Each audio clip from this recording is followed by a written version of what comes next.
Jake, and Jake died in February 2019. So this book came out of his death. I had too much time on my hands, so I wrote this book to help me grieve, and I put him in it, and he's the main character. So I'm just going to read the first chapter for you, and then if you've got any questions, fire away.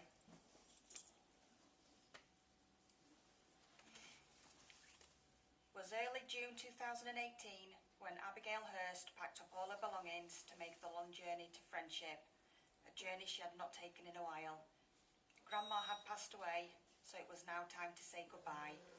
Goodbye to her life in Everett and her job as a reporter at the Herald, and move back to Friendship, to Grandma's beautiful house and the antique shop, the Second-Hand Rose. By her side was her little terrier Jake, who despite his size could just about handle anything. She fastened him securely in the van and started the long journey home. Abigail was 22 years old when she'd left home for the big city lights, determined to be a reporter. Gran had never stopped her. She just knew she'd be back when she could. The happy thoughts of Gran kept her going as they travelled, along with Jake's occasional barks at cows. After what seemed like hours, they arrived at Gran's home. Abigail had always loved this house. The trustees of the will had left a key under the flower pot on the porch, so they let themselves in. Grandma Rosa's house was colonial, like the houses in New Orleans were. The architect of Friendship had gone to New Orleans on holiday when he was a kid, and the beautiful houses had stayed with him.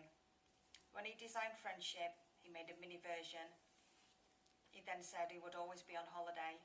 It was the best of both worlds, Rose had always said. The house was old-fashioned with dark furniture everywhere. Abigail had already decided she would sell most of it in the shop. She had also decided she would keep the Tiffany lamps.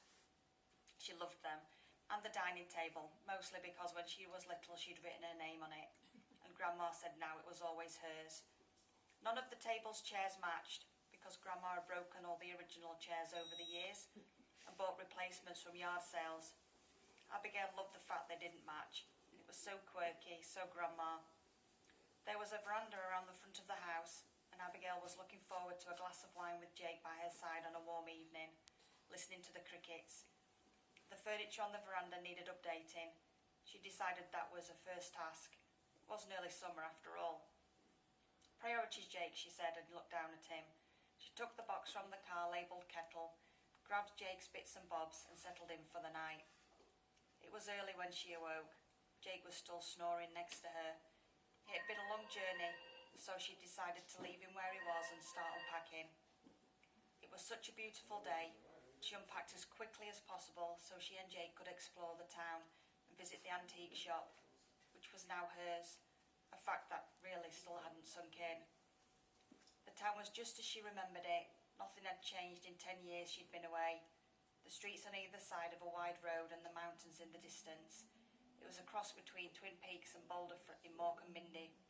She walked past the sheriff's office and the coffee shop that Martha used to own, and the B&B called Friendship Forever that was owned by Sophia Chapman, and the bar by Jeff Sampson. She loved this town. It was perfect. Jake had so many new smells and new places to explore. He was happily wagging his tail at everyone who said hello to him. She thought to herself, why did I leave? The antique shop was perfect, and the smell of the furniture brought back so many memories. Happy memories, sad memories. I miss Gran, she said to herself. Being here brought all that back. She loved old stuff, and now everything old, and she had a lot of it, was right in this shop. Some beautiful, some not so beautiful. One particular not so beautiful piece was a big bedroom wardrobe made from nearly dark wood, nearly black. She had always hated it, but Grandma said it was special.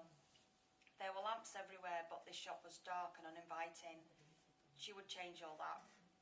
The shop had 2 big bay windows either side of the front door, so she would take the dark furniture out of them and bring the light in. I can do so much with this shop, she said. As she looked around and wondered where the trustees had left the keys and which one would fit the ugly wardrobe. She'd never seen it open. Well, now she owned it, she could open it. Just as she started hunting, the shop door opened, and there stood Sophia Chapman. Jake wagged his tail and ran over. Sophia looked down at him and said, "Oh." Abigail remembered. Sophia was a cat person. She had 10 of the darn creatures 10 years ago. Lord knows how many she would have now.